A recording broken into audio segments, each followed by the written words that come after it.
أعوذ بالله من الشيطان الرجيم. بسم الله الرحمن الرحيم. وكذلك جعلناكم أمة وسطا لتكونوا شهداء على الناس ويكون الرسول عليكم شهيدا وما جعلنا القبلة التي كنت عليها إلا لنعلم من يتبع الرسول ممن ينقلب على عقبيه وإن كانت لكبيرة إلا على الذين هدى الله وما كان الله ليضيع إيمانكم إن الله بالناس لرؤوف رحيم. اس آیت کا ایک حصہ کل ہم نے اس کی تشریح کر دی تھی. وما جعلنا القبلة التي كنت عليها، اور جس قبلے پر آپ تھے اسے ہم نے مقرر نہیں کیا مگر اس لیے کہ ہم جان لیں کون پیروی کرتا ہے رسول کی اس سے الگ ہو کر جو پیچھے پلٹ جاتا ہے اپنے الٹے پاؤں. اور بے شک یہ قبلے کا بدلنا یقیناً بھاری بات ہے مگر ان لوگوں پر جن کو اللہ نے ہدایت دی. اور اللہ تعالیٰ ایسا نہیں ہے کہ تمہارے ایمان کو ضائع کر دے.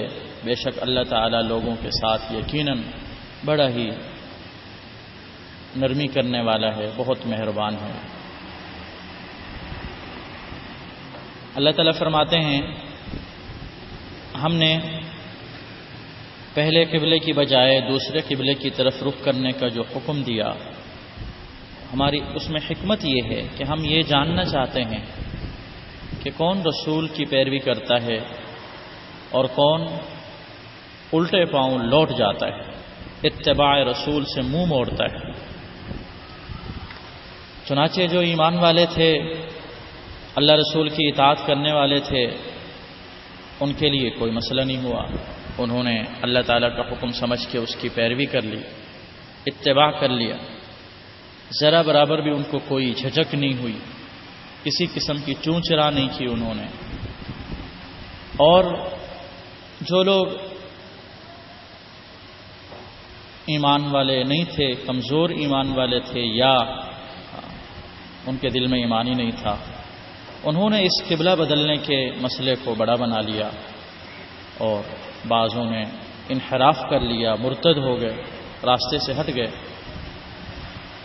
تو اللہ تعالیٰ فرماتے ہیں یہ جو ہم نے قبلے کو بدلنے کا معاملہ کیا، اس میں ہم دیکھنا چاہتے تھے کہ کون پیروی کرتا ہے رسول کی اور کون پیروی نہیں کرتا.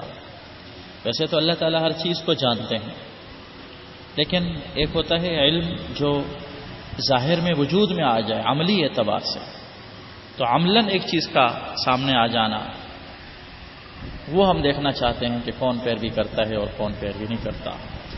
پھر اللہ تعالیٰ نے فرمایا کہ یہ جو قبلے کے بدلنے کی بات ہے یہ یقیناً بڑی بھاری بات ہے، لیکن وہ لوگ جن کو اللہ نے ہدایت دی ہے، جن کے دلوں کو اللہ تعالیٰ نے ہدایت کے لیے قبول کر لیا ہے، چن لیا ہے، ان کے لیے کوئی مسئلہ نہیں ہوا. ان کو ذرا برابر بھی یہ معاملہ شاک نہیں گزرا، ان کو کوئی مشکل پیش نہیں آئی اس کو قبول کرنے میں. لیکن جن کو اللہ نے ہدایت نہیں دی تھی ان کے لیے شاک گزرا، اعتراض کرنے لگے، تان و تشریح کرنے لگے، مشکلات کھڑی کرنے لگے، اشکالات کرنے لگے. چنانچہ صرف تحویل قبلہ ہی نہیں، شریعت کے تمام احکام کا معاملہ یہی ہے.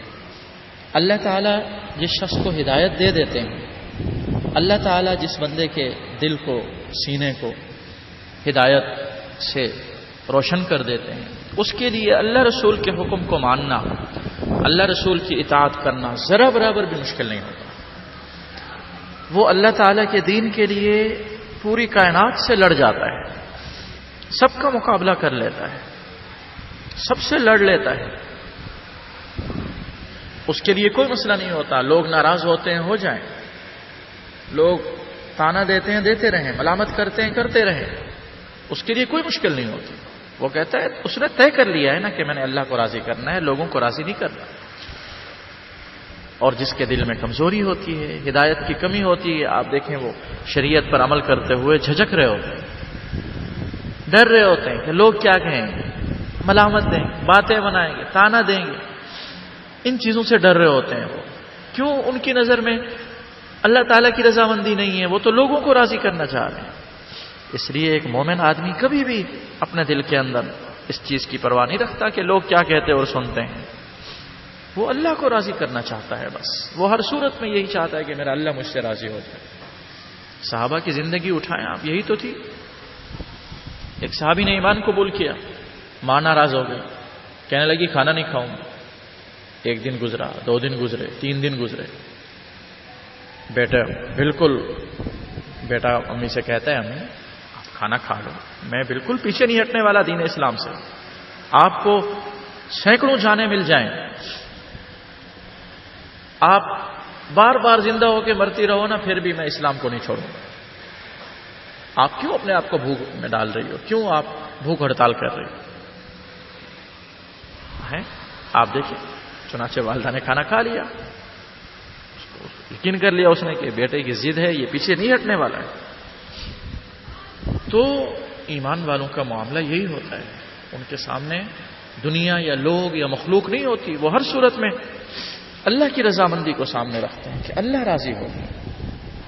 آخر میں فرمایا اللہ ایسا نہیں ہے تمہارے ایمان کو ضائع کر دے, اعمال کو ضائع کر دے.